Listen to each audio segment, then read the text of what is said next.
നിയമസഭാ തെരഞ്ഞെടുപ്പിൽ സംസ്ഥാനത്ത് ഇടത് തരംഗം 91 സീറ്റോടെ LDF അധികാരത്തിലേക്ക്. UDFന് 47 സീറ്റ്. തൃശൂരും കൊല്ലവും ചുവന്നു. തിരുവനന്തപുരത്തും കണ്ണൂരിലും പാലക്കാട്ടും ആലപ്പുഴയിലും വൻ മുന്നേറ്റം. യന്ത്രം പണിമുടക്കിയ വടക്കാഞ്ചേരിയിൽ വീണ്ടും വോട്ടെണ്ണിയപ്പോൾ ജയം UDFന്. അഴിമതിക്കാർക്കെതിരായ വിധിയെഴുത്തെന്ന് VS അച്യുതാനന്ദൻ. UDF ജീർണതയ്ക്കെതിരായ വിജയമെന്ന് പിണറായി വിജയൻ. അപ്രതീക്ഷിത തിരിച്ചടിയെന്ന് ഉമ്മൻചാണ്ടി. കോൺഗ്രസിനേറ്റ പ്രഹരമെന്ന് VM സുധീരൻ. മുഖ്യമന്ത്രിയെ വിവാദങ്ങളില്ലാതെ തെരഞ്ഞെടുക്കുമെന്ന് സീതാറാം യെച്ചൂരി. നാളെ CPM നേതൃയോഗങ്ങൾ.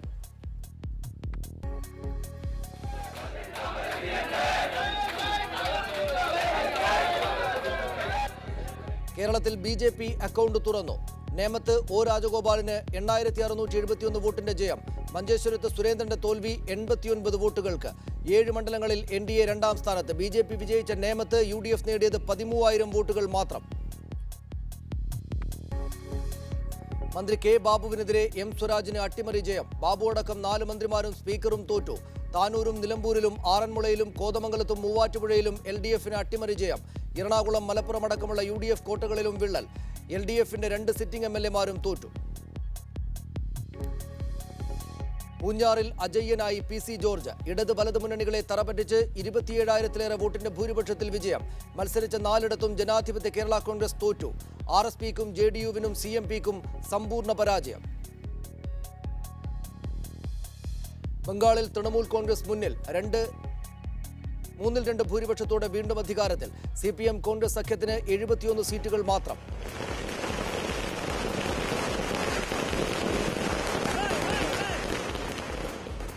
തമിഴ്നാട്ടിൽ AIDMK 20 സീറ്റിന്റെ ഭൂരിപക്ഷത്തോടെ അധികാരത്തിൽ. അസമിൽ BJP. നിയമസഭാ തെരഞ്ഞെടുപ്പിൽ സംസ്ഥാനത്ത് ഇടത് തരംഗം. 91 സീറ്റുകൾ നേടി LDF ഭരണം തിരിച്ചുപിടിച്ചു. K ബാബു ഉൾപ്പെടെ 4 മന്ത്രിമാർ തോറ്റു. RSP, JDU, ജനാധിപത്യ കേരള കോൺഗ്രസ് എന്നിവ സമ്പൂർണ്ണ തോൽവി ഏറ്റുവാങ്ങി. O രാജഗോപാലിലൂടെ BJP സംസ്ഥാനത്ത് അക്കൗണ്ട് തുറക്കുകയും ചെയ്തു. വോട്ടിംഗ് മെഷീൻ തകരാറിലായതിനെ തുടർന്ന് വീണ്ടും വോട്ടെണ്ണൽ നടന്ന വടക്കാഞ്ചേരിയിൽ UDF സ്ഥാനാർത്ഥി അനിൽ അക്കര 43 വോട്ടുകൾക്ക് വിജയിച്ചു.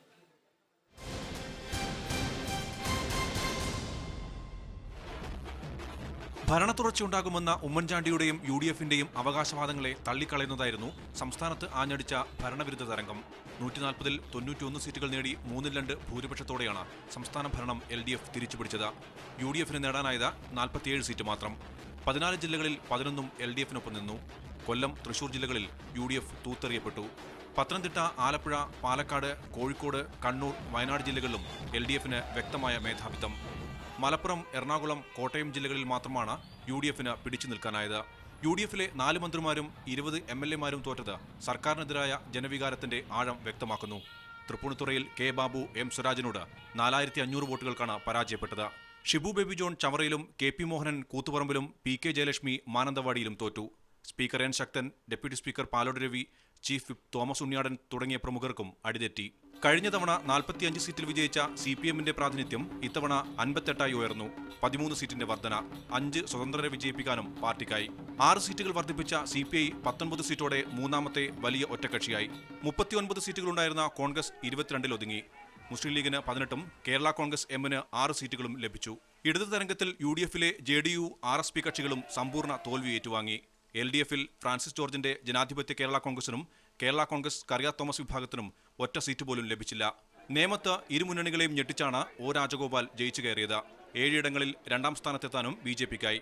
ഒറ്റയ്ക്ക് മത്സരിച്ച PC ജോർജ് പൂഞ്ഞാറിൽ നേടിയ വലിയ ഭൂരിപക്ഷവും തെരഞ്ഞെടുപ്പിലെ സവിശേഷതയായി.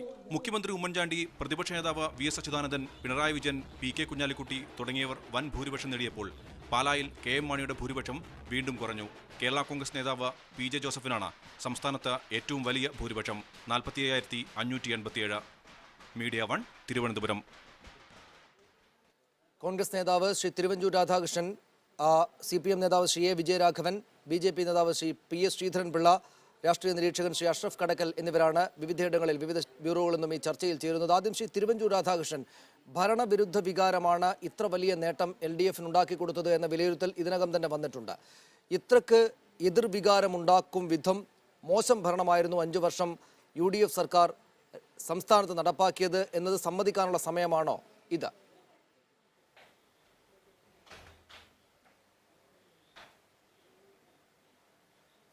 ഇപ്പോൾ ഭരണം മോശമോ ശരിയോ എന്നുള്ളതല്ല. ഈ തെരഞ്ഞെടുപ്പിനകത്ത് ജനവിധി ഐക്യജനാധിപത്യ മുന്നണിക്ക് അനുകൂലമല്ലായിരുന്നു. ഞങ്ങൾ ജനവിധിയെ മാനിക്കുകയാണ്. ജനാധിപത്യത്തിൽ ഒരു സംഘടന ചെയ്യേണ്ടത്, ജനാധിപത്യത്തിൽ വിശ്വസിക്കുന്ന ഒരു പാർട്ടി ചെയ്യേണ്ടത്, ആ ജനവിധി പൂർണ്ണമായി അംഗീകരിച്ചുകൊണ്ട് നമുക്കുള്ള എന്തൊക്കെ തെറ്റുകൾ ഉണ്ടായിട്ടുണ്ടോ അതെല്ലാം തിരുത്തിക്കൊണ്ട് മുന്നോട്ട് പോകാനുള്ള ഒരു തീരുമാനമുണ്ടാകുക, അതിനുള്ള മനോഭാവം ഉണ്ടാകുക. ഞങ്ങളിപ്പോൾ ചെയ്യാൻ പോകുന്ന അതാണ്. ജനങ്ങളുടെ വിധി പൂർണ്ണമായി അംഗീകരിക്കുന്നു. അതിൽ ഞങ്ങൾക്ക് വന്നിട്ടുള്ള മുന്നറിയിപ്പ് എന്താണ് എന്ന് നോക്കി അതിലെ തെറ്റുകൾ പരിഹരിച്ചുകൊണ്ട് മുന്നോട്ട് പോവുക. അതിനുവേണ്ടിയുള്ള സമീപനമായിരിക്കും ഞങ്ങൾ നിൽക്കുന്നത്. തിരിച്ചു വരാം. ശ്രീ എ വിജയരാഘവൻ, എന്തൊക്കെ തെറ്റുകൾ ഉണ്ടായിട്ടുണ്ട്, അവ തിരുത്തി മുന്നോട്ട് പോകും എന്ന് അവരെ അതിലേക്ക് പ്രേരിപ്പിക്കുന്ന വലിയ പരാജയമാണ് UDF ഉണ്ടായിട്ടുള്ളത്. 1967 പരാജയമാണ് AK ആന്റണി അദ്ദേഹത്തിൻ്റെ ഓർമ്മയിലെ ഏറ്റവും വലിയ കോൺഗ്രസിനുണ്ടായ പരാജയമായി നേരത്തെ വാർത്താസമ്മേളനത്തിൽ പറഞ്ഞത്. അന്ന് 2 അക്കം തികക്കാൻ പോലും കഴിഞ്ഞില്ല. പക്ഷേ ജനങ്ങൾക്കൊപ്പം നിന്ന് ജനങ്ങൾക്ക് മനസ്സിലാകുന്ന ശരിയായ ഭാഷകൾ പഠിച്ച് ഞങ്ങൾ തിരിച്ചു വന്നുവെന്നാണ് AK ആന്റണി അദ്ദേഹത്തിൻ്റെ മാധ്യമങ്ങളെ കണ്ടപ്പോൾ പറഞ്ഞത്. എന്തൊക്കെ കാര്യങ്ങൾ UDF പഠിക്കേണ്ടതുണ്ട് ഈ പരാജയത്തിൽ നിന്നാണ് LDF കണക്കാക്കുന്നത്? ഇനി അങ്ങോട്ട് 5 വർഷം നിങ്ങളാണല്ലോ ഭരിക്കുക. ഏതൊക്കെ കാര്യങ്ങളാണ് നിങ്ങൾ UDF സർക്കാരിനേറ്റ അതിഭീകരമായിട്ടുള്ള തകർച്ചയിൽ നിന്ന് പഠിക്കുന്നത്? ഇനി അങ്ങോട്ട് ഞങ്ങൾ ആവർത്തിക്കുകയില്ല, ഞങ്ങളും തുടരുകയില്ല എന്ന് നിങ്ങളെ ഓർമ്മിപ്പിക്കുന്ന, നിങ്ങൾ തീരുമാനമെടുക്കുന്ന കാര്യങ്ങൾ എന്തൊക്കെയാണ്? ഇതിൽ നമ്മൾ ഈ തെരഞ്ഞെടുപ്പ് വിജയം ഇടതുപക്ഷത്തിൽ അർപ്പിച്ച ജനവിശ്വാസത്തെയും അതോടൊപ്പം തന്നെ ഇടതുപക്ഷത്തിനുള്ള വളരെ ഗൗരവമുള്ള ഉത്തരവാദിത്വത്തെയും ഓർമ്മിപ്പിക്കുന്ന ഒന്നാണ് എന്നുള്ള കാര്യത്തിൽ യാതൊരു തർക്കമില്ല. നമ്മുടെ കേരളവുമായിട്ട് ബന്ധപ്പെടുത്തിക്കൊണ്ട് കഴിഞ്ഞ 5 വർഷക്കാലം സാധാരണഗതിയിൽ മലയാളി മറക്കാൻ ആഗ്രഹിക്കുന്ന ഒരു 5 വർഷമായിരിക്കും. ഒരു ഗവൺമെൻറ്റിൻ്റെ പരാജയം അല്ലെങ്കിൽ ഗവൺമെൻറ്റിൻ്റെ നയവൈകല്യങ്ങൾ എന്നൊക്കെ നമ്മൾ സാധാരണയായിട്ട് നമ്മളുടെ സങ്കല്പത്തിൽ അല്ലെങ്കിൽ നമ്മൾ സാധാരണ പറഞ്ഞു പോരുന്ന അർത്ഥ സൂചകങ്ങളിലൂടെ വിലയിരുത്താവുന്ന തരത്തിലുള്ളതിൻ്റെ അപ്പുറത്തേക്കാണ് കഴിഞ്ഞ 5 വർഷം നമ്മുടെ കൺമുമ്പിലൂടെ കടന്നുപോയത്. അപ്പോൾ ഒരു മലയാളിയെ സംബന്ധിച്ചിടത്തോളം ഒരു ഗവൺമെൻറ് എത്ര മോശമായി പെരുമാറാനാവും? ഒരു ഗവൺമെൻറ്റിന് ജനങ്ങളർപ്പിച്ച വിശ്വാസത്തിലെ ഏറ്റവും പ്രധാനപ്പെട്ട കാര്യമാണ് അഴിമതിരഹിതമാവുക ഭരണം എന്നുള്ളത്. അവിടെ ഗവൺമെൻറ്റിൻ്റെ ഒരു പൂർണ്ണ പരാജയം ഉണ്ടായി. നമ്മുടെ സമൂഹത്തിൽ മതജാതി വർഗീയ ഘടകങ്ങളെ ഒക്കെ മേധാവിത്വം കിട്ടുക, അവർക്ക് കീഴ്പ്പെട്ട് അവരുടെ കീഴടങ്ങുന്ന തരത്തിൽ കാര്യങ്ങളെ നീക്കി കൊണ്ടുപോകുമ്പോൾ കേരളത്തിൻ്റെ പൊതുജന മനസ്സ് അത് വിഷമിക്കുകയായിരുന്നു. നമ്മുടെ നാട്ടിൽ തിരിച്ചു വരാം ശ്രീ വിജയരാഘവൻ താങ്കളിലേക്ക്. ഇപ്പോൾ Shri PS Sreedharan Pillai തിരുവനന്തപുരത്തുണ്ട്. Shri PS Sreedharan Pillai, O രാജഗോപാലിന് വിജയമുണ്ടായിട്ടുണ്ട്. BJP സംസ്ഥാനത്ത് ഏറെക്കാലത്തിന് ശേഷം, എന്ന് വെച്ചാൽ ഒരുപാട് കാലത്തെ കാത്തിരിപ്പിന് ശേഷം അക്കൗണ്ട് തുറന്നിരിക്കുന്നു. സന്തോഷത്തിൻ്റെ സമയമാണ്, സ്വാഭാവികമായും അതങ്ങനെ തന്നെയാണ്. പക്ഷേ എങ്കിൽ തന്നെയും O രാജഗോപാൽ സംസ്ഥാനത്തെ തന്നെ ഏറ്റവും മുതിർന്ന നേതാക്കളിൽ ഒരാളാണ്. ബഹുമാന്യനായ നേതാവാണ് അദ്ദേഹം. ഒരുപാട് കാലമായി അദ്ദേഹം ഒരേ രാഷ്ട്രീയ സരണിയിൽ ചലിച്ചുകൊണ്ടിരിക്കുന്ന, ആ രാഷ്ട്രീയത്തിന് തിരിച്ചടിയുണ്ടായ കാലത്ത് പോലും അതോടൊപ്പം തന്നെ നിന്നിട്ടുള്ള ബഹുമാന്യനായ O രാജഗോപാലിനെ വ്യക്തിപരമായി വോട്ട് ചെയ്ത് വിജയിപ്പിച്ചു എന്നല്ലാതെ നിങ്ങൾ മുന്നോട്ട് വെക്കുന്ന BJP സംഘപരിവാര രാഷ്ട്രീയപക്ഷം മുന്നോട്ട് വെക്കുന്ന രാഷ്ട്രീയത്തിന് കേരളത്തിൽ ഇടം കിട്ടുകയാണ് നേമത്തെ വിജയത്തിലൂടെ ഉണ്ടായിട്ടുള്ളത് എന്ന് പൂർണ്ണ ആത്മവിശ്വാസത്തോടെ പറയാൻ കഴിയുമോ? രാഷ്ട്രീയത്തിൻ്റെ സ്ഥാപനമാണ് കേരളത്തിൽ ഉണ്ടായത്, അല്ലാതെ O രാജഗോപാലിൻ്റെ വ്യക്തിപരമായ വിജയം മാത്രമല്ല എന്ന നിലക്കാണോ BJP ഇതിനെ വിശദീകരിക്കുക? കാരണം മറ്റുള്ള ഞങ്ങൾ 2ാം സ്ഥാനത്തും 3ാം സ്ഥാനത്തും ഒക്കെ എത്തിയ സ്ഥലങ്ങൾ പരിശോധിക്കുമ്പോൾ അവിടെയെല്ലാം കോൺഗ്രസിൻ്റെയും ജയിച്ച LDFിൻ്റെയും അച്യുതാനന്ദൻ്റെ മണ്ഡലം ഉൾപ്പെടെ അവരുടെ വോട്ട് ഷെയർ കഴിഞ്ഞ നിയമസഭാ തെരഞ്ഞെടുപ്പ് താരതമ്യപ്പെടുത്തുമ്പോൾ കുറഞ്ഞിട്ടുണ്ടെന്ന് വളരെ വ്യക്തമാണ്. അപ്പോൾ അത് വ്യക്തമായപ്പോൾ അത് ഞങ്ങൾക്ക് വളക്കൂറ് ഉള്ള മണ്ണായിട്ട് കേരളത്തെ മാറ്റുകയാണ്. ആ നിലക്ക് ഒരു കാര്യം അതാണ്. പിന്നെ എനിക്ക് സതീഷ് ഒരു കാര്യം കൂടി പറയാനുള്ളത്, ഇതിനെ ഈ ഒരു ചർച്ചകളെല്ലാം കേരളത്തിലൊരു നിയമസഭാ തെരഞ്ഞെടുപ്പ് നടന്നു എന്നുള്ള നിലക്ക് മാത്രം കാണുന്നത് ശരിയല്ല. ഇത് ദേശീയ നേതാക്കന്മാരെ BJPയുടെയും CPMൻ്റെയും കോൺഗ്രസിൻ്റെയും ദേശീയ നേതാക്കന്മാർ വന്ന് പ്രചരണം നടത്തിയ ഇന്ത്യ ഒട്ടാകെ 5 സംസ്ഥാനങ്ങൾ നടത്തിയ തെരഞ്ഞെടുപ്പാണ്. അതിലെ പ്രധാനപ്പെട്ട 4 സംസ്ഥാനങ്ങളും കോൺഗ്രസ്സിനെ വലിച്ചെറിഞ്ഞിരിക്കുന്നു. ആ വലിച്ചെറിയൽ വളരെ ദയനീയമായ പതനത്തിലേക്ക് അവരെ കൊണ്ടെത്തിച്ചു. അതോടുകൂടി ഇന്ത്യൻ രാഷ്ട്രീയ രംഗത്ത് കഴിഞ്ഞ ലോക്സഭാ തെരഞ്ഞെടുപ്പിന് ശേഷമുണ്ട് അന്നത്തെ പരാജയം കോൺഗ്രസ്സിന്. ആ പ്രക്രിയയിൽ അവരിന്ന് ഒരു സംസ്ഥാനത്ത് മാത്രം അവശേഷിക്കുന്ന കക്ഷിയായിട്ട് കർണാടക മാറിയിരിക്കുകയാണ്. അതതിൻ്റെ ഒരു വലിയ മാനമാണ്, നമ്മൾ ചിന്തിക്കേണ്ട വിഷയമാണ്. രണ്ടാമത് കമ്മ്യൂണിസ്റ്റ് പാർട്ടിയെ സംബന്ധിച്ചിടത്തോളം കേവലം ഒരു പ്രാദേശിക കക്ഷിക്ക് പോലും താഴോട്ട് കേരളത്തിൽ മാത്രം ഒതുങ്ങി നിൽക്കുന്ന ഒന്നായിട്ടത് മാറി. ബംഗാളിലെ സ്ഥിതി ഒരു പ്രതിപക്ഷമാകാൻ പോലും അവിടെ കഴിയാത്ത വണ്ണം, കോൺഗ്രസ് കൊണ്ട് കൂടിയിട്ടും കഴിയാത്ത വണ്ണം. ഈ ദയനീയമായ പരാജയങ്ങളൊക്കെ ഒരു ആത്മാർത്ഥതയുള്ള കോൺഗ്രസ്സുകാരും കമ്മ്യൂണിസ്റ്റുകാരും ജനാധിപത്യ വിശ്വാസികളും ചിന്തിക്കേണ്ട വിഷയമാണ്. അപ്പോൾ അങ്ങനെ വരുന്ന അവസരത്തിൽ ആസാം ഞങ്ങൾക്ക് കിട്ടി, ബംഗാളിൽ ഞങ്ങൾക്ക് 6 സീറ്റുകൾ കിട്ടി, ഈ കേരളത്തിൽ ഇതുണ്ടായി, ഇതെല്ലാം കൂട്ടി വായിക്കുമ്പോൾ നരേന്ദ്രമോദി ഉൾക്കൊള്ളുന്ന രാഷ്ട്രീയവും അതിന് ബദലായ രാഷ്ട്രീയത്തിൻ്റെ പരാജയവും ആയിട്ട് ഒരു ആ നിലയ്ക്ക് ചിന്തിക്കണം. നമ്മൾ അങ്ങനെയാണ് എന്നും എക്കാലത്തും ഒരു സംസ്ഥാന തെരഞ്ഞെടുപ്പുകൾ ഒന്നിച്ച് 4-5 സംസ്ഥാനത്ത് നടന്നാൽ ഒന്നിച്ചാണ് ചർച്ച ചെയ്യാറുള്ളത്. എനിക്കറിയില്ല കേരളം എങ്ങോട്ടാണ് പോകുന്നതെന്ന് അറിയില്ല. കേരളത്തിൽ ഇതെല്ലാം ബി ജെ പി വിരുദ്ധത ഒരു മാനിയാക്കുകളായിട്ട് മാറിയിട്ട് എന്താ കാര്യം? ഇതിൻ്റെ സൂക്ഷ്മമായ വിശകലനത്തിൽ ഞാൻ പറഞ്ഞല്ലോ, ഓരോരുത്തരും ഞാൻ എണ്ണി പറയാം. അപ്പം ഞാൻ ചെങ്ങന്നൂർ മത്സരിച്ചു. ചെങ്ങന്നൂരിൽ CPM ജയിച്ചു, ആഹ്ലാദിക്കട്ടെ അവർ. പക്ഷേ കഴിഞ്ഞ തവണ 42% അവിടെ വോട്ട് ഷെയർ കിട്ടിയ ആളുകൾ ഇപ്പോൾ 35-ലേക്ക് താണുപോയി അവർ വോട്ട് ഷെയറെങ്കിൽ അതെനിക്ക് കിട്ടിയെന്ന് വരുമ്പം BJPക്ക് നേട്ടമല്ലേ?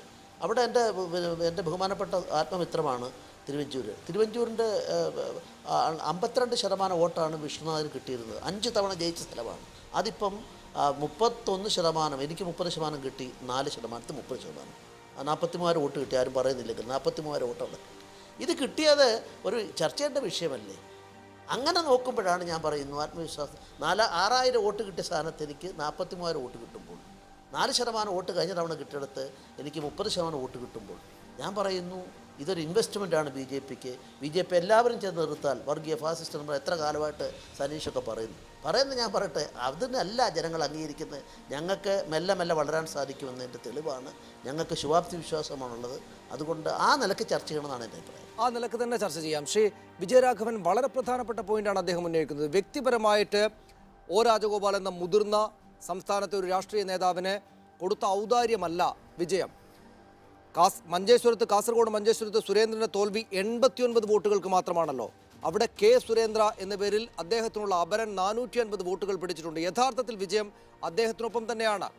പക്ഷേ വോട്ട് കണക്കുകളിൽ വിജയിക്കുന്നയാൾ 89-നോ 1 വോട്ടിനോ ആണെങ്കിൽ പോലും വിജയം തന്നെയായതുകൊണ്ട് പക്ഷേ അവരവിടെ വിജയമുണ്ടാക്കിയിട്ടുണ്ട്. എന്ന് മാത്രമല്ല 7 മണ്ഡലങ്ങളിൽ NDA 2ാം സ്ഥാനത്താണ്. അദ്ദേഹം സൂചിപ്പിച്ച കണക്കുകളുണ്ടല്ലോ, വലിയ തോതിൽ ഇരു മുന്നണികളുടെയും വോട്ട് ശതമാനം കുറച്ചു കൊണ്ടുവരാൻ, ഇൻവെസ്റ്റ്മെൻറ്റ് എന്ന നിലക്ക് വോട്ട് പിടിക്കാൻ BJPക്ക് കഴിഞ്ഞിട്ടുണ്ട് എന്ന് വെച്ചാൽ കേരളം BJPക്ക് എന്തോ ബാലികേറ മലയാണ്, അവരൊരിക്കലും ഇവിടെ വരികയില്ല എന്ന ഇരു മുന്നണികളുടെയും സ്വപ്നത്തിന് വലിയ തോതിൽ തിരിച്ചടി ഉണ്ടാകുന്നു എന്നതിനുള്ള ആദ്യ വലിയ സൂചനയായിട്ട് തന്നെ കാണേണ്ടതല്ലേ ഈ ജനവിധിയെ? ശ്രീ വിജയരാഘവൻ, ഇത് നമ്മൾ കണ്ടു വെച്ചാൽ ഈ BJP കേരളത്തിൽ ഒരു വലിയ തയ്യാറെടുപ്പോടു കൂടിയാണ് ഇത്തവണ മത്സരിച്ചിട്ടുള്ളത്. BJPക്ക് ആ നിലയിൽ കേരളീയ പൊതുജീവിതത്തിൽ ഇടപെടാൻ കഴിയുന്ന ഒരു പശ്ചാത്തലം കോൺഗ്രസിൻ്റെ നിലപാടുകളുടെ ഭാഗമായി കേരളത്തിൽ ഉണ്ടായിട്ടുണ്ടായിരുന്നു. അതിന് പുറമെ BJP ഇപ്പോൾ കേന്ദ്രത്തിൽ അധികാരത്തിലിരിക്കുന്ന പാർട്ടിയാണ്. ഇപ്പോൾ കേന്ദ്രാധികാരത്തിൻ്റെ ഭാഗമായി ലഭ്യമാവുന്ന അധിക വിഭവങ്ങൾ, അതുപോലെ തന്നെ അവർക്ക് വിവിധ മേഖലകളിലൂടെ നടത്താൻ കഴിയുന്ന സമ്മർദ്ദം, ഇടപെടൽ, അതോടൊപ്പം തന്നെ ജാതി രാഷ്ട്രീയ ശക്തികളെ ആകെ കോർത്തിണക്കി മതരാഷ്ട്രീയവുമായി പരിണമിപ്പിച്ച് നടത്താൻ കഴിഞ്ഞിട്ടുള്ള ഇടപെടൽ, ഇങ്ങനെയാണ് BJP തിരഞ്ഞെടുപ്പിനെ നേരിട്ടിരിക്കുന്നത്. വലിയ ധനശേഷി, ഇതെല്ലാം BJP ഈ കേരളത്തിലെ തിരഞ്ഞെടുപ്പിൽ നടപ്പിലാക്കുകയുണ്ട്. അപ്പോൾ BJPയുടെ കേവല സ്വാധീന വർധനവിൻ്റേതായ രൂപത്തിലല്ല, BJP തയ്യാറാക്കിയ തിരഞ്ഞെടുപ്പ് സഖ്യമുണ്ട്, തിരഞ്ഞെടുപ്പ് ഇടപെടലുകളുണ്ട്. അത് പലതരത്തിലാണ്. ഒരുപാട് ല്യൂഴ്സ്, ഒരുപാട് നമുക്ക് കാണാൻ കഴിയും. ഇപ്പോൾ ഒരു സിനിമാ നടനെ കൊണ്ടുവന്ന് ഒരു ഹെലികോപ്റ്റർ കൊടുത്ത് പ്രചരണം നടത്തുകയുണ്ടായി. വെള്ളാപ്പള്ളി നടേശനെ ഒരു ഹെലികോപ്റ്റർ കൊടുത്ത് അദ്ദേഹം പ്രചരണം നടത്തുകയുണ്ടായി. നമ്മൾ സാധാരണഗതിയിൽ കാണാത്ത തരത്തിൽ ഇവർക്കെല്ലാം, ഈ മത നേതാക്കൾക്ക്, ജാതി നേതാക്കൾക്ക്, ചില സമുദായ നേതാക്കൾക്ക്, ഏറ്റവും അവസാനം ജാനുവരിയുള്ളവരെ ഒക്കെ കോർത്തിണക്കിയിട്ട് കേരളത്തിലൊരു എൻട്രിക്ക് വേണ്ടിയുള്ള വലിയ പരിശ്രമമാണ് BJP എടുത്തത്. കേന്ദ്രാധികാരത്തിൻ്റെ എല്ലാ ആനുകൂല്യങ്ങളും അവർ ഉപയോഗിച്ചിട്ടുണ്ട്. പ്രസിദ്ധീകരണങ്ങൾ, മാധ്യമങ്ങൾ, സ്വീകാര്യത, ഇതെല്ലാം ഉപയോഗപ്പെടുത്താൻ നടത്തിയ പരിശ്രമമാണ്. അതുകൊണ്ട് BJP ആകെ നടത്തിയ വൻ പരിശ്രമങ്ങളുടെ അളവ് പരിശോധിച്ചാൽ BJPക്ക് അനുകൂലമായ ഒരു പശ്ചാത്തലമൊരുക്കാൻ നിലവിലുള്ള UDF ഗവൺമെൻറ്, വിശേഷിച്ച് കോൺഗ്രസ് പാർട്ടി, UDF എന്ന് പറയുന്ന സംവിധാനം കേരളീയ സമൂഹത്തിൽ ഉണ്ടാക്കിയിട്ടുള്ള ജാതി മത ഘടകങ്ങളുടെ സന്നിഗ്ധമായ കൂട്ടായ്മ, അതെല്ലാം കലർത്തിക്കൊണ്ട് ഇവർക്കൊരു അന്തരീക്ഷം, ഒരു സഹായകരമായ നിലപാട് നമ്മുടെ UDF എടുത്തു കൊടുത്തു. എന്നിട്ട് നമ്മൾ നോക്കുമ്പോൾ ആ അളവിൽ BJP അതിൻ്റെ ഒരു പ്രതിഫലനമാണ് BJPക്ക് ഉണ്ടായ ഈ മുന്നേറ്റം എന്ന് നമുക്ക് കാണാൻ കഴിയും. അത് കേരളത്തിൽ എന്നിരുന്നാലും ഇവിടെ BJP അവസാനിച്ചിരിക്കുന്നു. വലിയ കുതിച്ചുചാട്ടമൊന്നും BJP-ക്ക് നടത്താൻ കഴിഞ്ഞില്ല. അവർക്ക് അത്തരമൊരു ആശ്വാസത്തിന് ഇപ്പോഴും ബാക്കിയുണ്ട്. ഞാൻ തിരിച്ചു വരാം ശ്രീ വിജയരാഘവൻ താങ്കളിലേക്ക്. അത്തരമൊരു ആശ്വാസത്തിന് BJP വലിയ മുന്നേറ്റം നടത്തിയിട്ടില്ല എന്ന ആശ്വാസത്തിന്, ഞങ്ങൾക്ക് തടയാനായിട്ടുണ്ടെന്ന ആശ്വാസത്തിന് ഇടതുപക്ഷ ജനാധിപത്യ മുന്നണിക്ക് കാരണങ്ങളുണ്ടെങ്കിൽ ശ്രീ തിരുവഞ്ചൂർ രാധാകൃഷ്ണൻ UDF-ന് പക്ഷേ അതിൽ ഇല്ലല്ലോ. നേമത്ത് UDF നേടിയത് 13,000 വോട്ടുകൾ മാത്രമാണ്. നേരത്തെ ശ്രീ PS ശ്രീധരൻപിള്ള പറഞ്ഞതുപോലെ 7 ഇടങ്ങളിൽ അദ്ദേഹം മത്സരിച്ച സ്ഥലത്തടക്കം UDF-ന്റെ വോട്ടിൽ വലിയ മാറ്റം വന്നിട്ടുണ്ട്. നേരത്തെ തദ്ദേശ ഭരണ തെരഞ്ഞെടുപ്പിൽ ഹിന്ദു പാർട്ടി ആയതുകൊണ്ട് CPM-ൽ നിന്ന് വോട്ടുകൾ അങ്ങോട്ടേക്ക് മറിഞ്ഞേക്കാം, BJP-ക്ക് വോട്ടുകൾ പോയേക്കാം എന്ന് പറഞ്ഞെടുത്ത് പക്ഷേ നഷ്ടമായത് മുഴുവൻ UDF-ന്റെ വോട്ടുകളാണ് എന്ന് നമുക്ക് ഓർമ്മയുണ്ടല്ലോ. ഈ BJP ഒരു വെല്ലുവിളിയാണെങ്കിൽ, കേരളത്തിൽ വരാൻ പാടില്ലാത്ത കക്ഷിയാണെങ്കിൽ, ആ അഭിപ്രായം ഇരു മുന്നണികളുടേതുമാണ്, അവതാരകൻ്റേതല്ല. അവർ വരാൻ പാടില്ലാത്തൊരു കക്ഷിയാണെങ്കിൽ ശ്രീ തിരുവഞ്ചൂർ രാധാകൃഷ്ണൻ നിങ്ങളുടെ വോട്ടുകളാണല്ലോ പോകുന്നത്. അതിനെതിരായുള്ള രാഷ്ട്രീയത്തെ അണികൾക്കും വോട്ടർമാർക്കും പറഞ്ഞ് മനസ്സിലാക്കി കൊടുക്കാൻ സാധിച്ചിട്ടില്ല എന്നതല്ലേ ഇതിൻ്റെ അർത്ഥം? BJP ഉയർന്നു വന്നാൽ BJP-യും LDF-ഉം തമ്മിലാണ് കേരളത്തിൽ പോരാടാൻ പോകുന്നതെങ്കിൽ കോൺഗ്രസ് മറ്റ് സംസ്ഥാനങ്ങളിൽ എന്ന പോലെ ഇല്ലാതായി പോകും, അല്ലെങ്കിൽ ചുരുങ്ങിപ്പോകും എന്ന ഭീഷണി ഈ ഘട്ടത്തിലെങ്കിലും മനസ്സിലാക്കേണ്ടതല്ലേ? മനസ്സിലാക്കുമോ?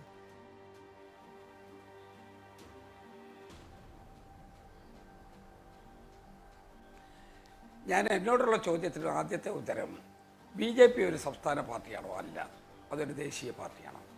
ദേശീയ പാർട്ടിയുടെ ഒരു വർഗീയ മനോഭാവവും വർഗീയമായ താല്പര്യങ്ങളും വർഗീയമായ ചിന്തയും വർഗീയമായ സമീപനവും അതിനെ ദേശീയ തലത്തിൽ തന്നെ എതിർക്കാനോ വന്നുവരികിൽ ദേശീയ തലത്തിൽ ശക്തിയുള്ള ഒരു പാർട്ടിക്കല്ലേ കഴിയൂ. അത് കഴിയുമ്പോൾ ഇടതുപക്ഷ പാർട്ടികൾക്ക് ആ നിലയിലേക്ക് വളരാൻ കഴിയാതെ പോകുന്നത് എൻ്റെ കുറ്റമല്ല, അതിൻ്റേതായ ചരിത്ര പശ്ചാത്തലം കൊണ്ടാണ്. അതുകൊണ്ട് ഇന്ത്യൻ രാഷ്ട്രീയം രണ്ടായി തിരിക്കുന്നു. ഒന്ന്, BJP ഉയർത്തുന്ന വർഗീയ സമീപനം.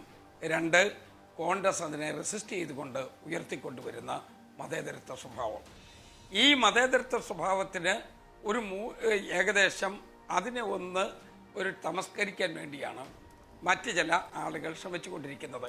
ഞാൻ അവരെ കുറ്റപ്പെടുത്തുന്നില്ല. കാരണം ഒരു സംസ്ഥാനത്ത് മാത്രമായി കാലൂന്നി നിൽക്കുന്ന പാർട്ടിക്ക് ഇതല്ലാതെ മറ്റൊന്നും പറയാൻ പറ്റില്ല. ഇവിടെ ഞങ്ങൾ നേരിടും. ഇവിടെ നേരിട്ടിട്ടത് കാര്യം, കാരണം ഇവരുടെ ശക്തി കിടക്കുന്നത് ഇവിടെ വല്ല. ഇവിടെ ആകപ്പാട് എവിടെയെങ്കിലും 140 നിയോജകമണ്ഡലത്തിൽ മത്സരിച്ച് 7 സ്ഥലത്ത് 2ാം പാർട്ടിയായി ഒരിടത്ത് ജയിച്ചു എന്ന് പറയുന്നത് അല്ലല്ലോ BJP-യുടെ യഥാർത്ഥ ശക്തി. BJP-യുടെ ഈ ശക്തി സ്രോതസ്സിരിക്കുന്നത് അവരുടെ വടക്കേ ഇന്ത്യൻ സംസ്ഥാനങ്ങളിലാണ്, ഹിന്ദി ബെൽറ്റിലാണ്. അതിനെ നേരിടാൻ കഴിയണമെങ്കിൽ കോൺഗ്രസിനല്ലാതെ മറ്റാർക്കും കഴിയില്ല.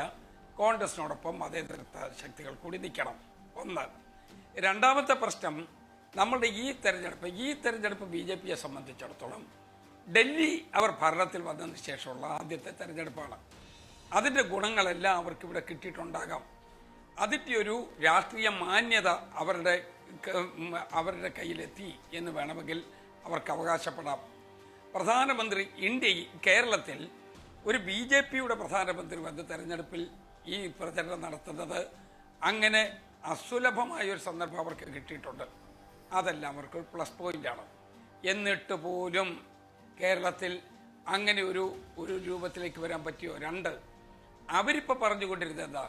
ഞങ്ങൾ കേവലം അക്കൗണ്ട് തുറക്കാനില്ല, 71 സീറ്റ് ഒപ്പിക്കാൻ വേണ്ടിയാണ് ഞങ്ങളുടെ ഈ മത്സരം എന്നാണ് പറഞ്ഞത്. അപ്പോൾ അവരുടെ ലക്ഷ്യം എവിടെ നിൽക്കുന്നു? യാഥാർത്ഥ്യം എവിടെ നിൽക്കുന്നു? ലക്ഷ്യത്തിൻ്റെ 5 അയൽവക്കത്ത് പോലും അവർക്ക് വരാൻ പറ്റിയിട്ടില്ല. അത് മറ്റൊരു വശം, അതവിടെ നിൽക്കട്ടെ. പിന്നെ നേരത്തെ പറഞ്ഞതുപോലെ കോൺഗ്രസ് എടുത്ത UDF എടുത്ത സമീപനം വർഗീയ സമീപനമാണ് ഇതിൻ്റെ വളർച്ച എന്ന് പറഞ്ഞാൽ, സത്യം പറഞ്ഞാൽ മാർക്സിസ്റ്റ് പാർട്ടിക്ക് ഈ തെരഞ്ഞെടുപ്പിലെടുത്ത ഒരു ഇൻഡയറക്റ്റായ വർഗീയ സമീപനം ആർക്കാണ് അറിയാൻ പാടില്ലാത്തത്? ഓരോ നിയോജകമണ്ഡലത്തിലെ സ്ഥാനാർത്ഥി നിർണ്ണയം എടുത്തു നോക്കിയാൽ മതി.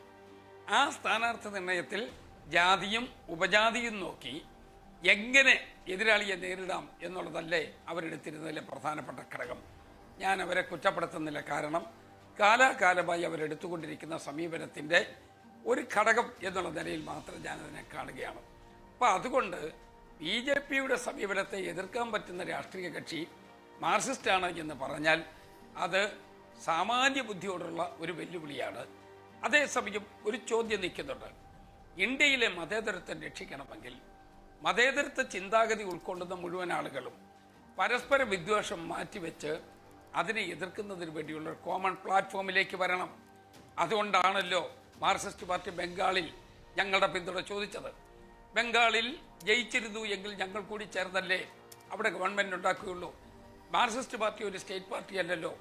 അവർ ബംഗാളിലടക്കമുള്ള എല്ലാ സംസ്ഥാനങ്ങളിലും താല്പര്യമുള്ള ഒരു പാർട്ടിയല്ലേ? എന്നിട്ട് ബംഗാളിലെ നയവും ഇവിടുത്തെ നയവും രണ്ടാകുന്നത് ശരിയാണോ? അപ്പോൾ അവിടെയുള്ള ഒരു ഭീഷണിയെ നേരിടുന്നതിന് വേണ്ടി കോൺഗ്രസിനെ കൂട്ടുപിടിച്ചവർ ഇവിടെ നേരെ തിരിച്ച് കോൺഗ്രസിനെ കുറ്റപ്പെടുത്തുന്നതിൽ ഒരു കഥയുമില്ല. ഞങ്ങൾക്ക് മാർക്സിസ്റ്റ് പാർട്ടിയോട് ഒരു കാര്യത്തിൽ വിയോജിപ്പുണ്ട്. അവരെടുക്കുന്ന ഒരു അക്രമ രാഷ്ട്രീയമുണ്ട്. ഇന്നും ബോംബ് പൊട്ടിയല്ലോ. ഈ തെരഞ്ഞെടുപ്പിന് മൂർധന്യാവസ്ഥയിൽ നിൽക്കുമ്പോൾ കേരളത്തിൽ ബോംബ് പൊട്ടിയില്ലേ, മരണം നടക്കുകയല്ലേ? ഇത് ശരിയാണോ? 240 ആളുകൾ വടക്കേ മലബാറിൽ ചുരുങ്ങിയ കാലം കൊണ്ട് അപ്പുറത്തും ഇപ്പുറത്തും നിന്ന് കൊല ചെയ്തിട്ടുള്ള ഒരൊറ്റ നിമിഷം ശ്രീ തിരുവഞ്ചൂർ രാധാകൃഷ്ണൻ, ഞാൻ ഇടപെടുന്നതിനോട് ക്ഷമിക്കണം. ഒരൊറ്റ നിമിഷം ഞാൻ താങ്കളിലേക്ക് തിരിച്ചു വരാം. ശ്രീ PS ശ്രീധരൻപിള്ള 9 മണിക്ക് പോകണമെന്ന് പറഞ്ഞാണ് അദ്ദേഹത്തെ ഞാൻ കുറച്ച് കൂടുതൽ നേരം ഇരുത്തിയതുകൊണ്ട് അദ്ദേഹത്തിലേക്ക് ഒരു ചോദ്യം കൂടെ ചോദിച്ച ശേഷം ശ്രീ അഷ്റഫ് കടകൽ, ഞാൻ താങ്കളിലേക്കാണ് വരിക. താങ്കളെയും കുറച്ച് നേരം ഇരുത്തേണ്ടി വന്നാൽ ഞാൻ ക്ഷമാപണം ചോദിക്കുന്നു. ശ്രീ PS ശ്രീധരൻപിള്ള, അതിനു മുമ്പ് VS അച്യുതാനന്ദൻ തിരുവനന്തപുരത്ത് മാധ്യമങ്ങളോട് സംസാരിക്കുകയോ അദ്ദേഹം ട്രെയിൻ തീവണ്ടി ഇറങ്ങി വരികയോ മറ്റോ ആണ്. ആ ദൃശ്യങ്ങളിലേക്ക് പോയതിനു ശേഷം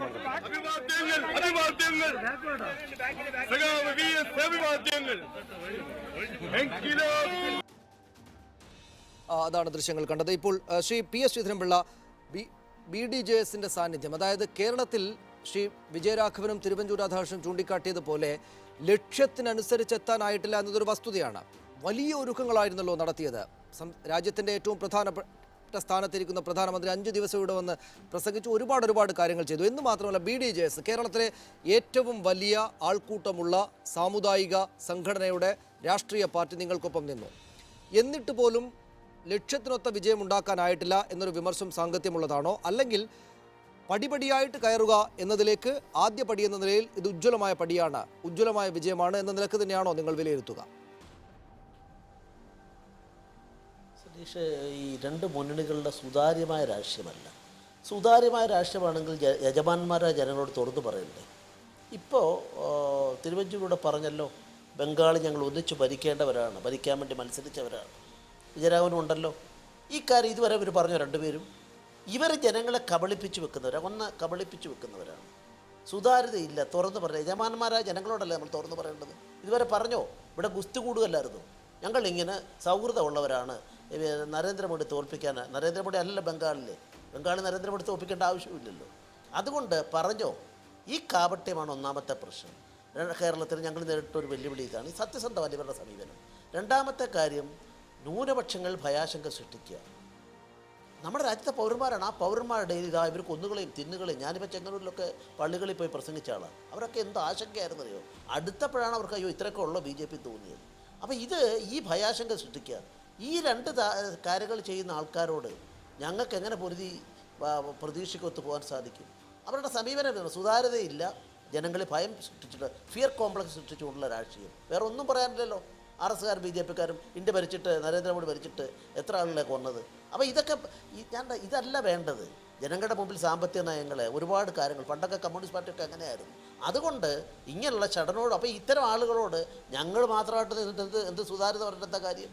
അതുകൊണ്ട് ഇവിടെ വരുമ്പം വെള്ളാപ്പള്ളി ചെയ്തൊരു കാര്യം, വെള്ളാപ്പള്ളി ആദ്യമായി ഞങ്ങളോടൊപ്പം കൂടാൻ ഒരു തീരുമാനമെടുത്തു. ആ തീരുമാനം എടുത്തിട്ട് വല്ലാതെ വേട്ടയാടപ്പെട്ടു. 12 കൊല്ലം എങ്ങനെയാണോ നരേന്ദ്രമോദിയെ മരണത്തിൻ്റെ വ്യാപാരം ഉൾപ്പെടെ എല്ലാ പദങ്ങളും ഉപയോഗിച്ചുകൊണ്ട് വേട്ടയാടിയത് ജനങ്ങൾ സംരക്ഷിച്ചു. അതുപോലെ വെള്ളാപ്പള്ളി നടേശൻ പണ്ടെന്തോ സംഭവം ഞങ്ങളുടെ കൂടിയതിന് ശേഷമല്ലേ, നമുക്കെല്ലാം അറിയാമല്ലോ, ഞാൻ വിശദീകരിക്കണ്ടല്ലോ. അദ്ദേഹത്തെ വേട്ടയാടാൻ തുടങ്ങി. ഞങ്ങളോട് വന്ന ശേഷം വേട്ടയാടുന്ന അവസരത്തിൽ വോട്ട് കിട്ടിയാലും കിട്ടിയില്ലെങ്കിലും അദ്ദേഹത്തെ സംരക്ഷിക്കാനുള്ള ബാധ്യത ഞങ്ങൾക്കുണ്ട്. അദ്ദേഹം ഞങ്ങളോടൊപ്പം നിൽക്കുന്ന കാലത്ത് അദ്ദേഹത്തിന്റെ പാർട്ടി ഉണ്ടാക്കി തരേണ്ട വോട്ടുകൾ ഉണ്ടാക്കി തന്നോ ശ്രീ PS ശ്രീധരൻപിള്ള? അദ്ദേഹത്തിന്റെ പാർട്ടി നിങ്ങൾക്ക് ഉണ്ടാക്കി തരേണ്ടുന്ന വോട്ടുകൾ ഉണ്ടാക്കി തന്നോ? സനീഷ്, ഇപ്പോൾ എനിക്ക് ചെങ്ങന്നൂർ 43,000 വോട്ട് കിട്ടിയെന്ന് പറഞ്ഞത് BJPയുടെ മാത്രം വോട്ടാണെന്ന് ഞാൻ കരുതുന്നില്ല. വെള്ളാപ്പള്ളി നടേശൻ്റെ എനിക്ക് ഒരിക്കലും കടന്നു ചെല്ലാൻ പറ്റാത്ത മേഖലകൾ കടന്നു ചെല്ലാൻ, അരീക്കര പോലുള്ള ചില 80% ഈഴവ സമുദായമുള്ളിടത്ത് എല്ലാം കമ്മ്യൂണിസ്റ്റ് പാർട്ടിയുടെ കേഡറാണ്. അവിടെ പോയി വോട്ട് വാങ്ങാൻ സാധിച്ചു. അതുകൊണ്ട് വിജയരാഘവൻ എത്ര ചെങ്ങന്നൂരിനെ പറ്റി പറഞ്ഞാലും ഈ എങ്ങനെ 7% വോട്ട് ചെങ്ങന്നൂർ കുറഞ്ഞു എന്ന് വരുമ്പം അത് വെള്ളാപ്പള്ളി നടേശൻ്റെ കോൺട്രിബ്യൂഷനാണ്. ആ വെള്ളാപ്പള്ളി നടേശൻ്റെ കോൺട്രിബ്യൂഷൻ വരുമ്പം അത് ഗുണകരമായി എന്നുള്ള അഭിപ്രായമാണ് എനിക്കുള്ളത്. വളരെ നന്ദി ശ്രീ PS ശ്രീധരൻപിള്ള. ഞാൻ ഇടപെട്ടത് സമയക്കുറവുകൊണ്ടാണ്. വളരെ നന്ദി ശ്രീ ശ്രീധരൻപിള്ള. ഞാൻ മറ്റ് അതിഥികളിലേക്ക് വളരെ പെട്ടെന്ന് തിരിച്ചു വരാം. ചെറിയ ഇടവേളയ്ക്ക് ശേഷം ശ്രീ തിരുവഞ്ചൂർ രാധാകൃഷ്ണൻ, വിജയരാഘവൻ, അഷ്റഫ് കടക്കൽ എന്നിവരാണ് തുടരുന്നത്. ഇടവേളയിലേക്ക്. ശ്രീ അഷ്റഫ് കടക്കൽ, ന്യൂനപക്ഷ കേന്ദ്രീകരണം ഉണ്ടായിട്ടുണ്ട് ഇടതുപക്ഷത്തിന് അനുകൂലമായിട്ട്. BJPയുടെ വരവ്, അത് BDJS എന്ന രാഷ്ട്രീയ പുതിയ പ്രതിഭാസവുമായുള്ള ചേർന്ന് നിൽപ്പ്, അത് ന്യൂനപക്ഷങ്ങൾക്ക് ഭീഷണിയാകും എന്ന് തോന്നലുണ്ടായ ന്യൂനപക്ഷം വലിയ തോതിൽ ഇടതുപക്ഷത്തെ പിന്തുണച്ചു എന്നൊരു തിയറി പലരും പറഞ്ഞു കേൾക്കുന്നുണ്ട്. അത് എത്രമേൽ വസ്തുതയാണ്? അങ്ങനെയെങ്കിൽ തന്നെയും 7ഇടത്ത് 2ാം സ്ഥാനത്തെത്തി നല്ല വോട്ട് ശതമാനം ഉയർത്തി ഒരു അക്കൗണ്ട് തുറന്നു നിൽക്കുന്ന BJPക്ക് ന്യൂനപക്ഷത്തിൻ്റെ കേന്ദ്രീകരണം അതിനെതിരായിട്ടുണ്ടാകുന്നത് ഭാവിയിൽ ഗുണം തന്നെയല്ലേ ചെയ്യുക?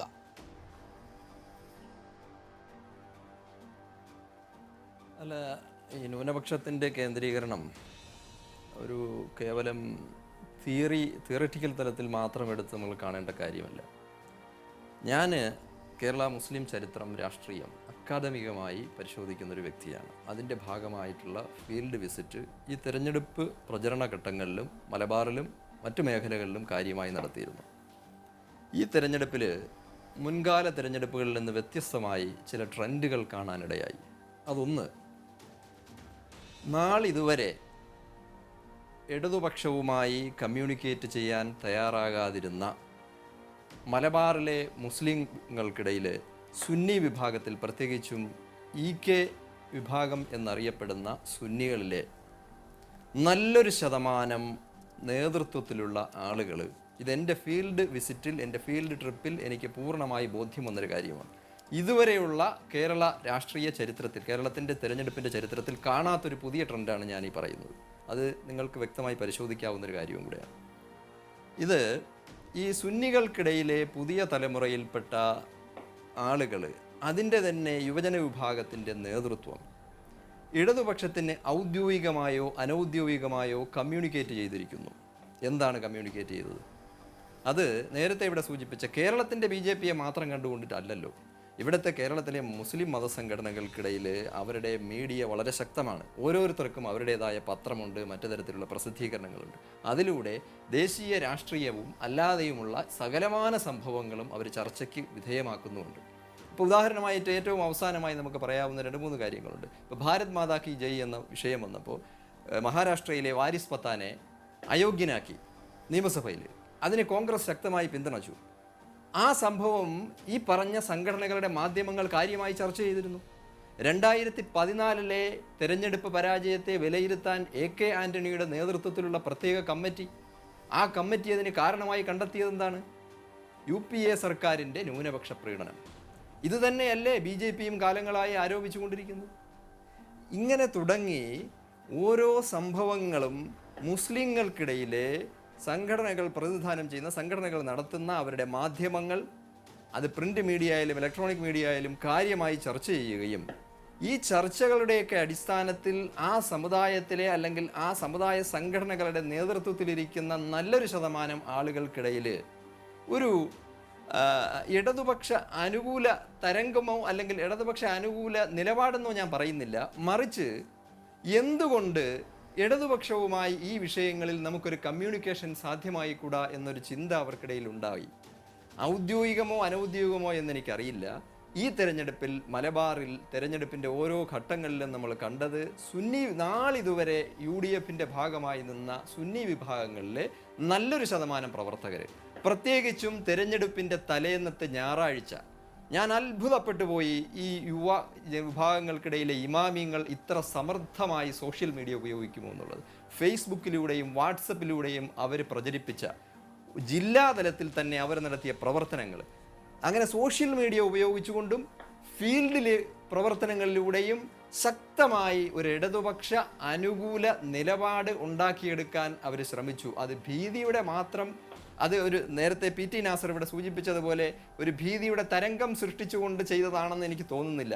മറിച്ച് കാര്യങ്ങളെ വളരെ വസ്തുനിഷ്ഠമായി വളരെ വ്യക്തമായി മനസ്സിലാക്കാവുന്ന ഒരു പുതിയ യുവജന വിഭാഗം ഈ സംഘടനകളിലെല്ലാം തന്നെ വളർന്നു വന്നിരിക്കുന്നു. അവരാരും തന്നെ ന്യൂനപക്ഷ വർഗീയ രാഷ്ട്രീയത്തെ പിന്തുണയ്ക്കുന്നവരുമല്ല. ഞാൻ ഈ പറഞ്ഞ അത് മലബാറിലായാലും തെക്കൻ കേരളത്തിലായാലുമുള്ള മതസംഘടനകൾ എല്ലായ്പ്പോഴും മുഖ്യധാരാ പ്രസ്ഥാനങ്ങളുടെ ഭാഗമായി നിന്നിട്ടുള്ളവരാണ്.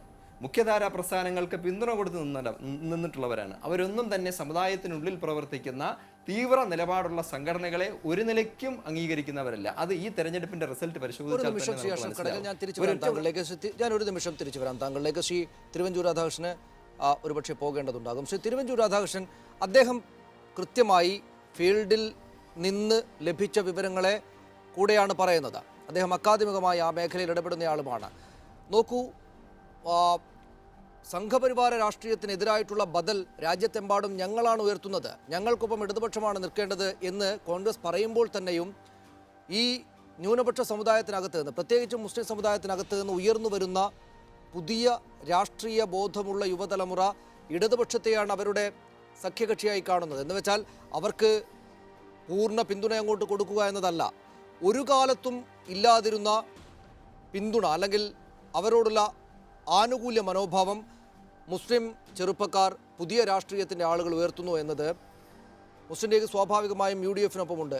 എന്നിട്ട് പോലും അവരുടെ വിശ്വാസം ആർജിക്കാൻ സാധിക്കാത്തത് എന്തുകൊണ്ടാണ്? കേരളം പോലൊരിടത്ത് BJP വരുമ്പോൾ മുസ്ലിം ചെറുപ്പക്കാരുടെ യുവത്വത്തിൻ്റെ വിശ്വാസം ആർജിക്കാൻ കഴിയാത്ത UDF-ന് എങ്ങനെയാണ് ഞങ്ങളാണ് BJP-യുടെ ബദൽ എന്ന കാര്യം ഇനി ബോധ്യപ്പെടുത്താൻ കഴിയുക നാട്ടിനെ?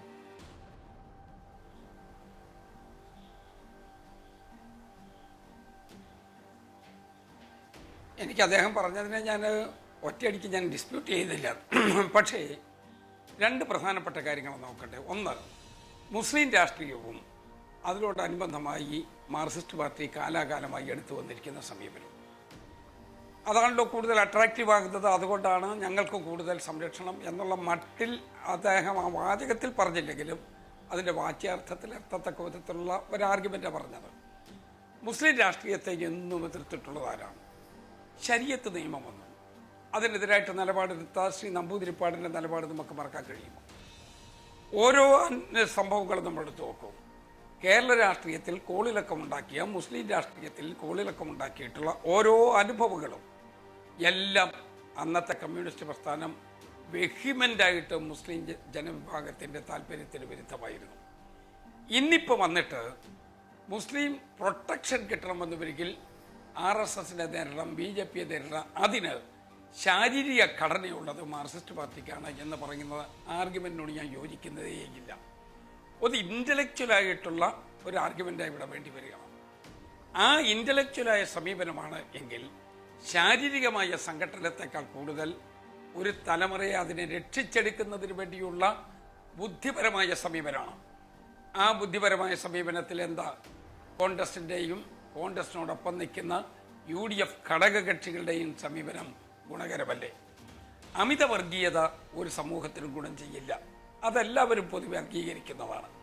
അതേസമയം അവനവൻ്റെ പാരമ്പര്യം സംരക്ഷിക്കുന്നതിന് വേണ്ടി അവർ നടത്തുന്ന ഏതു കൂട്ടായ്മയ്ക്കും UDF-ഉം കോൺഗ്രസും അനുകൂലമായ നിലപാട് മാത്രമേ എടുത്തിട്ടുള്ളൂ. അതിൻ്റെ പേരിൽ ഇന്ത്യൻ രാഷ്ട്രീയത്തിൽ പീഡനമേൽക്കേണ്ടി വന്നിട്ടുള്ള രാഷ്ട്രീയ പാർട്ടിയാണ് കോൺഗ്രസ്. ആ പശ്ചാത്തലം മനസ്സിലാക്കാതെ ആ ചരിത്രത്തെ കവച്ചു വെച്ചുകൊണ്ട് നമ്മൾ മുന്നോട്ട് പോകുന്നത് യഥാർത്ഥത്തിൽ ഒരു ട്രാൻസ്പെറൻ്റായ സമീപനമാണെന്ന് ഞാൻ തീർച്ചയായും ആ കാര്യത്തിൽ താങ്കളുടെ നിലപാട് വ്യക്തമായി കഴിഞ്ഞു. ശ്രീ തിരുവഞ്ചൂർ രാധാകൃഷ്ണൻ, താങ്കൾക്ക് ഇറങ്ങേണ്ടതുണ്ട്. എനിക്ക് ചോദിക്കാൻ ഒരു ചോദ്യം കൂടെയുണ്ട്. നോക്കൂ, ഈ തെരഞ്ഞെടുപ്പിൽ വലിയ തോൽവി ഉണ്ടായത്, വലിയ ജനവിരുദ്ധ വികാരം ഉണ്ടാക്കിയത്, ഈ സർക്കാരിൻ്റെ പല തരത്തിലുള്ള നിലപാടുകൾ അഴിമതി ആരോപണങ്ങൾക്ക് വിധേയമായത് എന്നതൊക്കെ ഇപ്പോൾ തന്നെ വ്യക്തമാണല്ലോ. ഇനി അക്കാര്യത്തിൽ തടഞ്ഞ് അങ്ങനെ ഉണ്ടായിട്ടില്ല എന്ന് പറഞ്ഞു പോവുക കോൺഗ്രസ് നേതാക്കൾക്കടക്കം എളുപ്പമാവുകയില്ല. എന്തുകൊണ്ടെന്നാൽ ആരോപണങ്ങളുടെ ഇടയിലൂടെയാണ് നടന്നുപോയത്, അതിന് വലിയ തിരിച്ചടി ഉണ്ടായിരിക്കുകയും ചെയ്തിരിക്കുന്നു. ഇത്രമാത്രം ചീത്തപ്പേര് കേട്ടൊരു സർക്കാർ ഒരുപക്ഷെ ഈ കഴിഞ്ഞ കാലത്തൊന്നും ഉണ്ടായിട്ടുമുണ്ടാവുകയില്ല. മുഖ്യമന്ത്രി ഉമ്മൻചാണ്ടി ഈ പരാജയത്തിൻ്റെ പ്രധാനപ്പെട്ട ഉത്തരവാദിയാണ്. അദ്ദേഹത്തിൻ്റെ ഉത്തരവാദിത്തമാണ് ഈ പരാജയത്തിലേക്ക് ഇത്ര കടുത്ത തോതിൽ നയിച്ചത് എന്നത് കോൺഗ്രസ്സുകാർ തിരിച്ചറിയേണ്ടതല്ലേ? അത് തുറന്ന് പുറത്ത് ജനങ്ങളോട് പറയുന്നതിൽ എന്തെങ്കിലും അസ്വാഭാവികതയുണ്ടോ?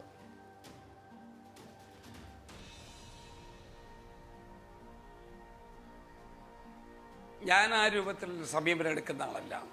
എൻ്റെ വിലയിരുത്തലും അതല്ല. ഒരു തെരഞ്ഞെടുപ്പ് വന്നു, തെരഞ്ഞെടുപ്പിൽ തോറ്റു. തെരഞ്ഞെടുപ്പിൽ തോക്കാനായിട്ട് ഈ പറഞ്ഞു കേൾക്കുന്ന കാര്യത്തിനേക്കാൾ അപ്പുറത്ത് എന്തെങ്കിലും പ്രധാനപ്പെട്ട പ്രശ്നങ്ങളുണ്ടാവും. ആ തോൽവിയുടെ കാര്യം മനസ്സിലാക്കി അത് തിരുത്തുന്നതിന് വേണ്ടി ശ്രമിക്കണം. കേരള രാഷ്ട്രീയം അങ്ങനെയാണല്ലോ. ഒരു 5 കൊല്ലം ഒരു പാർട്ടി ഭരിച്ചാൽ മറ്റൊരു പാർട്ടിയാണ് പിന്നീട് വരുന്നത്.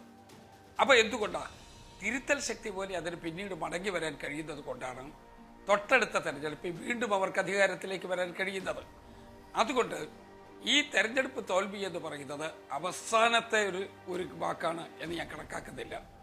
ഇനി അതിന് കുറേ പോംവഴികളുണ്ട്. തെറ്റ് തിരുത്തുന്നതിന് വേണ്ടിയുള്ള സമയമുണ്ട്. തെറ്റ് തിരുത്തി കൂടുതൽ ജനങ്ങൾക്ക് പ്രാപ്യമായ രൂപത്തിലേക്ക് ജനങ്ങളുടെ മുമ്പിലേക്ക് എത്തുക എന്നുള്ളതാണ് ഇതിൻ്റെ ഏറ്റവും പ്രധാനപ്പെട്ട മാർഗം എന്ന് ഞാൻ കണക്കാക്കുന്നു. ആ മാർഗത്തിലൂടെ പോകണം. തീർച്ചയായും വളരെ നന്ദി ശ്രീ തിരുവഞ്ചൂർ രാധാകൃഷ്ണൻ ഞങ്ങളോടൊപ്പം സംസാരിച്ചതിന്. താങ്കൾക്ക് താങ്കളുടെ രാഷ്ട്രീയ പക്ഷത്തിന് കോൺഗ്രസിന് അത് സാധിക്കട്ടെ, തിരുത്തി മുന്നോട്ട് വരാൻ സാധിക്കട്ടെ എന്ന് ആശംസിക്കുന്നു. വളരെ നന്ദി ഞങ്ങളോടൊപ്പം ചർച്ചയിൽ പങ്കെടുത്തതിന്. ശ്രീ അഷ്റഫ് കടക്കൽ, ശ്രീ എ വിജയരാഘവൻ. ഒരു ചെറിയ ഇടവേളയുണ്ട്, അതിനുശേഷം ഞാൻ ഇരുവരിലേക്കും തിരിച്ചു വരാം. ശ്രീ വിജയരാഘവൻ 10 മിനിറ്റ് കൂടെ ഇരിക്കണമെന്ന് അഭ്യർത്ഥിക്കുകയാണ് ഇടവേളയിലേക്ക്. ശ്രീ എ വിജയരാഘവൻ, നമുക്ക് ന്യൂനപക്ഷങ്ങളുടെ വോട്ട് കൺസോളിഡേറ്റ് ചെയ്യപ്പെട്ടു എന്ന പോയിന്റിലേക്ക് തിരിച്ചു വന്നാൽ, ഇതുവരെ ഇടതുപക്ഷത്തോട് അനുഭാവം കാണിച്ചിട്ടില്ലാത്ത ഒരു വലിയ കൂട്ടം ചെറുപ്പക്കാരായിട്ടുള്ള ന്യൂനപക്ഷത്തു നിന്നുള്ള ആളുകളുടെ വോട്ട്, അവരുടെ രാഷ്ട്രീയ അനുഭാവം ഇടതുപക്ഷത്തേക്ക് വന്നിട്ടുണ്ട് എന്നത് വസ്തുതയാണ്. അതിന് കാരണങ്ങളുണ്ടായിരിക്കാം, രാഷ്ട്രീയമായ കാരണങ്ങളുണ്ടായിരിക്കാം. എങ്കിൽ തന്നെയും അത് തിരിച്ചറിയുക എന്നത് ഏത് നിലക്കാണ് ഇനി അങ്ങോട്ടുള്ള പ്രവർത്തനങ്ങളിൽ മുന്നോട്ട് നയിക്കുക?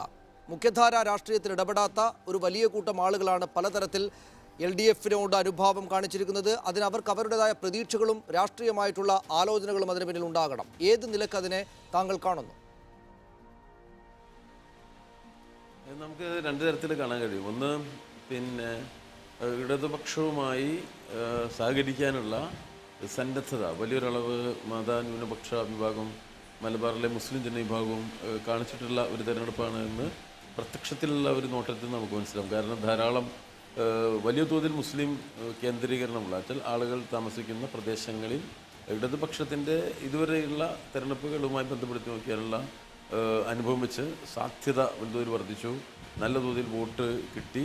ഇവിടുത്തെ പ്രധാനപ്പെട്ട ഒരു പാർട്ടി എന്നുള്ള നിലയ്ക്ക് ഇതിനെ മുഴുവൻ കേന്ദ്രീകരിച്ച് നിന്നിരുന്ന ലീഗുമായിട്ടുള്ള ഒരു കടുത്ത മത്സരം പല നിയോജകമണ്ഡലങ്ങളിലും ഇടതുപക്ഷത്തിൻ്റെ ഭാഗത്ത് വന്നു. ഇതൊക്കെ വളരെ നല്ലൊരു കാര്യമാണ്. അതിൽ നമുക്ക് കാണാൻ കഴിയുക രണ്ട് തരത്തിലാണ്. ഒന്ന്, രാഷ്ട്രീയമായി ഇടതുപക്ഷം സ്വീകരിക്കുന്ന നിലപാടുകളുമായി ബന്ധപ്പെട്ടാണ് അഭിപ്രായ രൂപീകരണം ഉണ്ടാകുന്നില്ല. അത് ഇടതുപക്ഷത്തെ മറ്റൊരു തരത്തിൽ കാണേണ്ട കാര്യമില്ല. അപ്പോൾ ഇടതുപക്ഷം ഈ പ്രധാനപ്പെട്ട ചില രാഷ്ട്രീയ വിഷയങ്ങളിൽ, ഇപ്പോൾ ഹിന്ദുത്വ തീവ്രവാദവുമായി ബന്ധപ്പെടുത്തിയ വിഷയത്തിൽ, വർഗീയവാദവുമായി ബന്ധപ്പെടുത്തിയ വിഷയത്തിൽ ഇപ്പം തന്നെ BJPയും ജാതി സംഘടനകളും കെട്ടുപിണഞ്ഞുണ്ടാക്കിയെടുത്ത കരുത്തുറ്റ ഒരു കൂട്ടുകെട്ടും അതിനോട് അയവറിയ സമീപനം സ്വീകരിക്കുന്ന UDF നയവും എന്ന വിഷയത്തിലെല്ലാം കൺസിസ്റ്റൻ്റായി തുടർച്ചയായി ഇത്തരം വിഷയങ്ങളിൽ നിലപാട് സ്വീകരിക്കുന്ന ഒരു പ്രസ്ഥാനം എന്ന നിലയ്ക്ക് ഇടതുപക്ഷത്തോട് കൂടുതൽ ആകർഷണീയത യുവാക്കൾക്ക് തോന്നാം. അത് പ്രധാനപ്പെട്ടതാണ്. അതിനെ നല്ല നിലയിൽ തന്നെ കാണേണ്ട ഇടതുപക്ഷം അവരെ ഇടതുപക്ഷ സ്വാധീനത്തിലേക്ക് തന്നെ കൊണ്ടുവരാൻ പരിശ്രമിക്കുകയും വേണം. അതോടൊപ്പം തന്നെ മുസ്ലിം സമുദായവുമായിട്ടുള്ള വലിയ തോതിലുള്ള ഡയലോഗ്,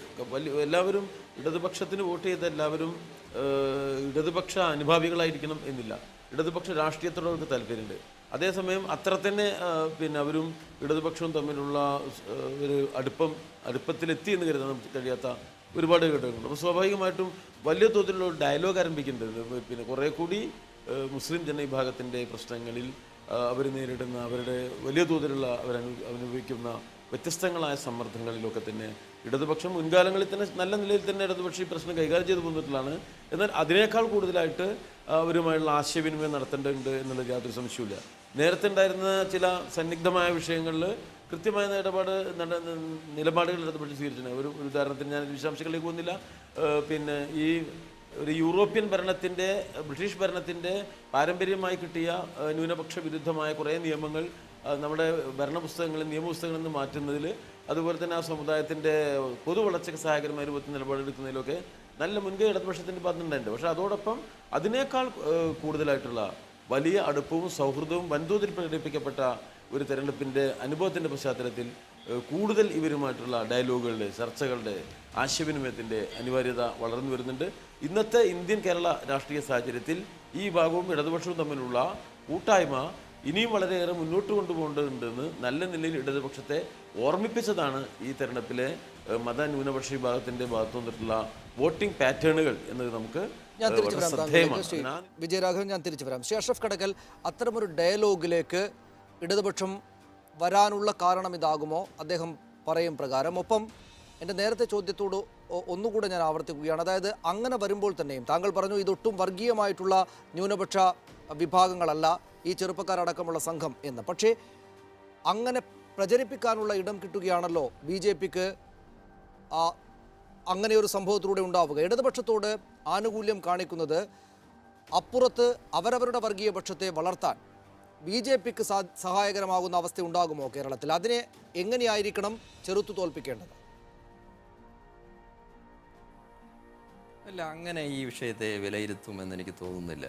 കാരണം തീവ്ര നിലപാടുള്ള സംഘടനകളും ഈ തെരഞ്ഞെടുപ്പിൽ മത്സരിച്ചിരുന്നല്ലോ. നിങ്ങളൊന്ന് പരിശോധിക്കുക. തെരഞ്ഞെടുപ്പ് കമ്മീഷൻ്റെ സൈറ്റിൽ പോയാൽ കൃത്യമായി കിട്ടുമല്ലോ ആർക്കൊക്കെ വോട്ട് ചെയ്ത്, എത്ര വോട്ട് ആർക്കെല്ലാം ലഭിച്ചിരിക്കുന്നു എന്നുള്ളത്. മുസ്ലിം സംഘടനകൾക്കിടയിലെ മുസ്ലിങ്ങൾക്കിടയിൽ തന്നെ പ്രവർത്തിക്കുന്ന പല നിലയ്ക്കും തീവ്ര നിലപാട് സ്വീകരിക്കുന്ന സംഘടനകൾക്ക് ഏതാണ്ട് 650 വോട്ട്, 700 വോട്ട്, 1000 വോട്ട് അതിനപ്പുറത്തേക്ക് കിട്ടിയില്ലല്ലോ. അത് തന്നെ നമ്മുടെ മഞ്ചേശ്വരത്ത് PDP 750 വോട്ട് പിടിച്ചു. അവിടെ അബ്ദുറസാക്ക്, മുസ്ലിം ലീഗിൻ്റെ അബ്ദുറസാക്ക് ജയിച്ചത് 89 വോട്ടിനായിരുന്നു. അവിടെ അബ്ദുറസാക്ക് പരാജയപ്പെട്ടിരുന്നെങ്കിൽ ഈ 750 വോട്ട് കൊണ്ട് മാത്രമായിരിക്കുമായിരുന്നല്ലോ അവിടെ മുസ്ലിം ലീഗ് പരാജയപ്പെടുകയും BJPയുടെ രണ്ടാമത്തെ താമര വിരിയുകയും ചെയ്യുമായിരുന്നത്. ഇത്തരം കാര്യങ്ങൾ മുസ്ലിങ്ങൾക്ക് പുതിയ തലമുറയ്ക്ക് പ്രത്യേകിച്ചും വ്യക്തമായ ധാരണയും അവബോധവും ഉണ്ട് എന്നുള്ളതിൻ്റെ തെളിവാണ്. സെക്കുലർ ചേരിയോടൊപ്പം മാത്രമേ നിലയുറപ്പിക്കുകയുള്ളൂ എന്നതിൻ്റെയും തെളിവാണ് ഈ തെരഞ്ഞെടുപ്പിൻ്റെ ഫലം. കാരണം ഞാൻ ഈ പറഞ്ഞ വിഭാഗീയമായ നിലപാടുകൾ സ്വീകരിക്കുന്ന ഒരു സംഘടനയ്ക്കും 1000 വോട്ട് പോലും അവർ മത്സരിച്ച മണ്ഡലങ്ങളിൽ അവർക്ക് നേടാൻ ഞാൻ ഇടപെടുകയാണ് ശ്രീ അഷ്റഫ് കടക്കൽ. സമയക്കുറവ് കൊണ്ടാണ്. നമുക്കിനി 2 മിനിറ്റുകൾ മാത്രമേ ബാക്കിയുള്ളൂ. നമുക്ക് ഈ ചർച്ച അവസാനിപ്പിക്കാം. ശ്രീ വിജയരാഘവൻ, ആരായിരിക്കും LDFന്റെ മുഖ്യമന്ത്രി സ്ഥാനാർത്ഥി? ഇന്നത്തെ അവസാനത്തെ ചോദ്യം, നാളെ രാവിലെ മുതൽ ആദ്യത്തെ ചോദ്യം. ആരാണ് മുഖ്യമന്ത്രി സ്ഥാനാർത്ഥിയല്ല, ആരാണ് ഇടതുപക്ഷത്തിന്റെ മുഖ്യമന്ത്രി? VS അച്യുതാനന്ദനോ പിണറായി വിജയനോ? സ്വാഭാവികമായിട്ടും ഇത്തരമൊരു തെരഞ്ഞെടുപ്പ് കഴിഞ്ഞാൽ നല്ല ഭൂരിപക്ഷമൊക്കെ ഇടതുപക്ഷത്തിന് കിട്ടിയ സാഹചര്യത്തിലെ ഏറ്റവും പ്രധാനപ്പെട്ട ചോദ്യമാണ് ഉന്നയിക്കപ്പെട്ടിരിക്കുന്നത്. തീർച്ചയായും അത് നേരത്തെ മുഖ്യമന്ത്രിയെ നമ്മുടെ പാർട്ടി തീരുമാനിക്കുന്ന ഒരു രീതിയില്ല. കേന്ദ്ര കമ്മിറ്റിയുടെ സഹായത്തോടു കൂടി പാർട്ടി സംസ്ഥാന കമ്മിറ്റി ചർച്ച ചെയ്തുകൊണ്ട് തീർച്ചയായും കേരളത്തിലെ ജനങ്ങൾ ഈ തെരഞ്ഞെടുപ്പിൽ അർപ്പിച്ച പ്രതീക്ഷയോടും വിശ്വാസത്തോടും 100% നീതി പുലർത്താൻ സഹായകരമായ രൂപത്തിലുള്ള തീരുമാനങ്ങളാണ് ഇക്കാര്യത്തിൽ ഉണ്ടാകാൻ പോകുന്നത്. VS അച്യുതാനന്ദൻ മുഖ്യമന്ത്രിയാകണമെന്ന് ആഗ്രഹിക്കുന്ന ആളുകളുണ്ട്, ഇടതുപക്ഷ മടക്കമുള്ള ആളുകളിൽ. പിണറായി വിജയൻ മുഖ്യമന്ത്രിയാകണമെന്ന് ആഗ്രഹിക്കുന്ന ആളുകളുമുണ്ട്. താങ്കൾ ആർക്കൊപ്പമാണ്? താങ്കളുടെ മറുപടി ഉണ്ടാവുകയില്ല എന്നറിഞ്ഞുകൊണ്ട് തന്നെയാണ് ചോദ്യം. ഞാൻ ഞങ്ങളുടെ പാർട്ടിക്കൊപ്പമാണ് നിൽക്കുക.